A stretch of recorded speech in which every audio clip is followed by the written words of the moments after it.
TTD వద్ద 2 రోజులకు కూడా సరిపడా నెయ్యి లేదన్నారు వైసీపీ నేత భూమన కరుణాకర్ రెడ్డి. ఎప్పుడు కూడా నెయ్యి స్టాక్ ఉండాలని తెలిపారాయన. నెయ్యి కల్తీ అని తమ మీద ఆరోపణలు చేయడం తప్ప నిల్వ పెట్టుకోవడానికి ఏం చేయాలో ప్రభుత్వానికి తెలియడం లేదన్నారు భూమన. 3500 కేజీలండి. అవును, ఆ ట్యాంకర్ నిన్న వచ్చి ఉండాలా, వెంటనే మొదలై ఉండాలా.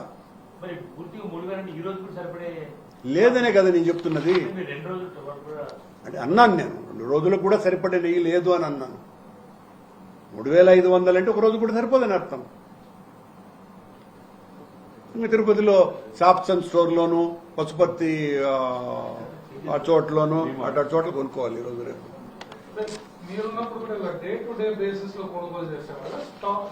ఎప్పుడు కూడా స్టాక్ ఉంటుందండి నెయ్యి.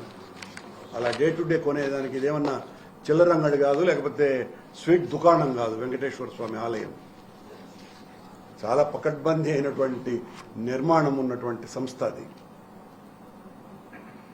ఎంతసేపు నెయ్యి కల్తీ కల్తీ కల్తీ అని మా మీద ఆరోపణలు చేయటమే తప్ప ఆ నెయ్యిని ఎట్లా ప్రొటెక్ట్ చేసుకోవాలి, ప్రొక్యూర్ చేసుకోవాలి, దాన్ని స్టాక్ ఎట్లా ఉంచుకోవాలి, ఇలాంటి పూర్తిగా మర్చిపోయినారు.